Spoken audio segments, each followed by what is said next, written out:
So, yesterday, Monday, I received a call from a friend. Hi, Dave.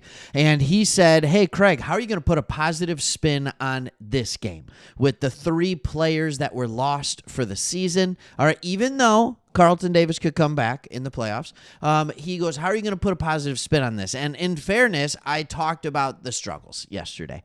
I did. I talked about the struggles the Lions had with the injuries and how it was devastating. But today is a day of positivity. He said, how are you going to do it? Well, I say challenge accepted. I got this, because that's what we do here at Sports Talk Detroit. We like to keep things positive because with this team, it has been easy to do over the last 2.5 years. It just has. There's been so many things that have gone right. And even with all the injuries, we've seen this team win when the talent wasn't there. We've seen this team be great or really good when there was talent. And then we've seen this team be exceptional when there is developed talent. And I get it. I get why you can be down. Look at this. And this is a list of players that are on injured reserve. So we're going to take a quick look at this, and I'm going to tell you why, despite this, we still have a great chance of being a Super Bowl contending team. All right. By the way, the players with the little asterisks here, star, whatever you want to call it, they are players that are done. They're done for the year. So we still have the opportunity to get John Kaminsky back. Alex Anzalone, Germ could be back. Carlton Davis, Rakestraw, Iffy, Melifonwu, Khalif Raymond, Antoine Green, are you kidding me? Connor Galvin, and Muti. All right. So these are guys that could come back. The rest of them are gone. So why do I have reason for optimism? Let's start with a quarterback quote, and then we are going to actually talk about that quarterback. He's going to talk to the team. We're going to talk about some of that good stuff, but here's my question for all of you in this video. Do you think we still got it? This is a very similar question to the video that I asked yesterday, but I'm going to ask it a little bit different. What is your confidence level in Jared Goff right now? Give me a 1 to 10 scale. Give me a 1 to 10 scale. I'm going to make an argument that my confidence level, believe it or not, is at an all-time high in Jared Goff. Even higher than it was last year, which is really, really hard to see, and I'm going to tell you why based on what I saw on film. So here's what Jared Goff had to say about the team following the loss. He said, maybe it's a good wake-up call for us. Yeah, a team that has won 11 in a row finally loses a game, and it's a wake-up call. He said, a nice little recalibration for us. Now we get to go on the road. We had some nice home games. We just finished up, but now we get to go on the road, and it's us against everyone else again and come together and get a bit tighter and move on. And he said, I think we will. When asked if Sunday's loss can be beneficial for the team, he said, if you handle it in the right way, and recognize where your shortcomings were and get better and move on, yeah, sure, it can be a great thing for the team. All right, so he goes on to talk about Minnesota nipping at their heels. Look, here's the thing. This team under Dan Campbell, they don't lose after they lose, right? In the last 2.5 years, I don't think they've done it. I don't think they've lost 2 games in a row. This is a team that's hungry. This is a team that hates losing. This is a team that loves playing football. In many ways, we talk about this team almost like a college football team. Like we talk about the camaraderie. We talk about the will to win. We talk about grit. We talk about toughness. Usually in the NFL, we talk about talent. That's what we talk about. The only time we're talking about effort of a team is if it's a team that has a bad record and we're questioning if they still have good effort. Or maybe it's saying, hey, he's a good coach because they're still playing hard for him. Remember they used to say that all the time?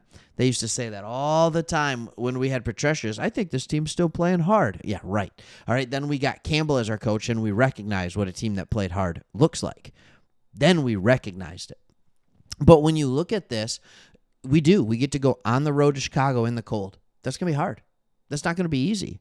Right then after that, we get to go to San Francisco. Right? And a team that's struggling this year, but still there's a little extra hatred because that's the team that knocked us out of the playoffs. Then we get to end the year with the Vikings. We could have confidence at an all-time high if we end 15-2. We win 3 games in a row. We win the division. And by the way, even if we lose one of the next 2 games, we still can win the division with a win over the Vikings. All right? we can have an all-time high in confidence going into the playoffs because we're winning with a team that's struggling. Now what I want to talk about is the confidence in our quarterback, Jared Goff. Jared Goff, no matter what you look at, last week was him and Josh Allen were the best quarterbacks in the NFL, and it wasn't even close. All right? Lamar Jackson, obviously, but he was playing the Giants. You get a pass. All right? You get a pass. You play the Giants. Everybody has a good game. All right? 5 touchdowns. Almost 500 yards. And what's amazing to me is that he threw the ball 59 times and still had a rating of 118.9. He had a QB rating of 118.9. That is a phenomenal quarterback rating. It is hard to see. I see quarterbacks that have to throw the ball 59 times. That's not easy. All right, your quarterback rating doesn't stay up because everybody in the building, including the 11 guys on defense, know exactly what you are doing when you have to become that one-dimensional. You're going to throw, and you're going to throw again. And yet, the Bills could not stop him. And what was the most impressive to me, and what I'm the most excited about, is Jared Goff seems to be peaking at the right time. Yes, the defense is getting injured, and yes, our defense is not going to be the defense that continues to allow 10 or less points. Our defense is not going to be that elite defense. We're going to have to win games with our offense. And it feels to me like our offense is starting to click at the right time. I could be wrong, but that's what it feels like to me.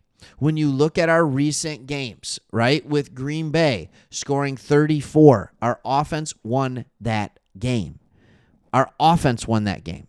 All right, against the Bills, 48-42, our offense kept us in that game. Now we get to go to Chicago and San Francisco, 2 respectable defenses, both on the road, and we get to show how good this offense actually is. And by the way, Minnesota's defense, somehow really good again. For a great offensive coach, they have a great defense every single year, and they do have a good D coordinator. So our offense has an opportunity to prove, and Jared Goff is peaking at the right time. I truly believe that, and they are going to be able to unleash him now. He is going to be throwing the ball even more with David Montgomery not in the lineup anymore. He's out for the season. You simply can't run Gibbs 30 times. Usually Gibbs gets 15 carries, Montgomery gets 15 carries. That's about what they do each game. You can't run him 30 times. You might be able to hand him the ball up to about 20 and then, 5, 6, 7 carries for somebody else. But I don't think we're going to be running the ball quite as often. And so Jared Goff is going to have even more of an opportunity to show who he can be. The other thing I'm excited about on this, other than Montgomery, this offense is pretty darn healthy at this point. We're still pretty darn healthy at this point. So I think it's an optimistic outlook. And then my favorite chart of the last couple weeks, right here, playoff percentage chances in division and what it's going to be. 60% chance still to get the number 1 seed. And then the 2 seed or the 5 seed are about equal. All right, that means the Lions still have a 79% chance based on analytics, based on factors, based on AI, whatever you want to call it. They still have a 79% chance of getting a first-round bye. Or not a first-round bye, but having home field advantage for at least the first 2 rounds. And a 60% chance of getting a first-round bye. There's a lot of good news coming out, and this is a team that is going to be ready to go coming off a loss. They understand what it is, and this is a team that wants to prove to everybody, no, we're still that team. And here's the beautiful thing about that. They're not going to prove that by beating the Bears. They're not going to prove that by beating a San Francisco team that is just flat struggling. I think they're 6-8. They're not going to prove that by beating those 2 teams. They'll be able to prove that they can win even with all the injuries if they beat the Vikings. And then their confidence will be at an all-time high going into the playoffs. Can't wait to see what happens. Still excited to see what this offense could be. Who knows? Who knows? Super Bowl winning teams have always had a decent offense. That's just the way it goes, at least of recent years. All right? At least of recent years. And I understand the Chiefs last year, but they still had Patrick Mahomes. Like him, hate him, anywhere else. All right. Let me know what your thoughts are. Still have confidence? How excited are you about Jared Goff? Where's your confidence level in him? All right. Thanks for watching. See you on the next one.